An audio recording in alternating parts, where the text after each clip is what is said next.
I need you to be honest with me. If I showed you this, you would assume this is a preschool show, right? Like something that teaches you how to share or count or how not to eat glue.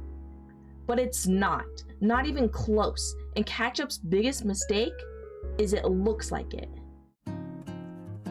Hello, Dumpster Cats. Today we're talking about Catch Up. And before you get your pitchforks ready and start typing VTuber detected, opinion invalid, relax. I don't hate Catch Up. Mostly. I mean, the animation is good at least. But this show has one massive problem. An identity crisis so bad it might be the reason half the internet refuses to watch it and the other half won't stop arguing about it. Catch Up committed the most dangerous crime an indie animation can commit. It lied to you. Not intentionally, but visually. Because when you look at it, it screams, "Hi, I'm safe and friendly. I'm here to teach you about friendship and vegetables." The art style looks like it belongs on a tablet covered in sticky fingers, not in a show dealing with uncomfortable, serious, and sometimes disturbing situations. The first time I saw Catch Up, I genuinely thought YouTube recommended me daycare content. Which isn't too surprising because I'm actually one of the few adults that revisits my childhood cartoons regularly, and yet I still had whiplash after that first episode. And the craziest part? This single issue might be the reason Catch Up will never be as big as it could be. Let's ask the most important question. Who is Catch Up actually made for?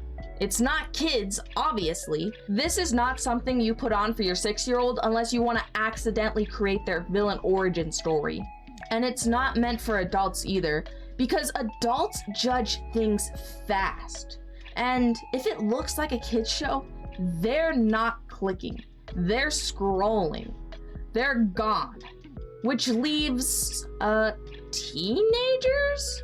But teenagers are the most judgmental species on the planet. You think a teenager is going to proudly say, "Yeah, bro, I watched this show that looks like baby's first cartoon." No, they're gonna take that secret to the grave. Catch Up isn't losing views because it's bad. It's losing views because people are embarrassed to click on it. Which, to be fair, I am a VTuber. I literally can't judge anyone for hiding what they watch. My entire career is built behind being a PNG. I'm not winning that argument. But the biggest problem isn't just the art style. It's the whiplash. Your brain doesn't know how to process what you're watching. It's like biting into a cookie and tasting chicken. It's not bad, not necessarily, but something is deeply wrong. Some shows use cute art styles to make dark moments hit harder. And when it works, it really works. But Catch Up does not fully commit. It plays things safe visually, which removes the impact.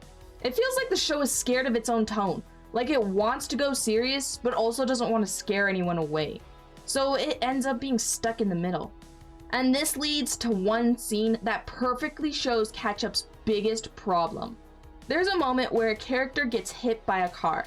This should be a huge moment, a shocking moment, a serious moment. But the way it's shown feels weirdly soft. Now listen, I don't need gore. I'm not sitting here like, "Yes, show me his entrails." I'm mentally fragile. I cry at animated dogs like any normal person. But when a show builds up serious stakes and then visually cushions the impact, it weakens the moment. It makes it feel less real.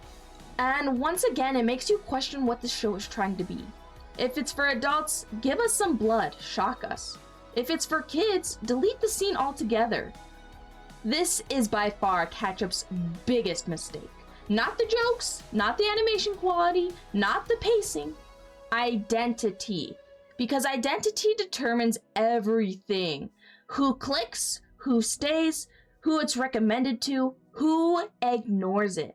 Catch Up created a show that many adults won't start, and many kids shouldn't even watch, which is possibly the worst marketing strategy ever invented. It's like opening a restaurant and serving cereal and steak sauce. Someone might like it, but most people are just going to be confused. And confused people don't become fans. Here's the truth. Ketchup isn't failing because it's terrible. It's failing because it's hard to approach, hard to recommend, hard to understand instantly. And on YouTube, first impressions are everything. You have seconds to convince someone to click. Something I myself am still learning how to do. And Ketchup's first impressions tell the wrong story. And that's why Ketchup's biggest mistake is not knowing what it wants to be, not fully committing, not choosing an identity, because if it did, it could be huge. But hey, that's just my opinion. I'm literally a cartoon character, so what do I know? Speaking of identity, I mixed it up a lot for this video. I don't normally do scripted essay kind of videos, but I thought I'd give it a try. Hopefully I didn't sound too robotic. But I want to know what you guys thought about this essay-like video, and also the model. I used some hand tracking software, which is super cursed, by the way, super cursed hand tracking software. After editing this, it does look a little bit scuffed, but I think it's fine. I think I was able to do it in a way that was not too distracting. But I want to know what you guys think about the model, but also the video just as a whole. I plan on doing a few more of these in the future, and for those who have stuck around this long, there are some bloopers right after this. So please go check those out, and I will catch you guys later. On YouTube, first impressions are everything. But the bit...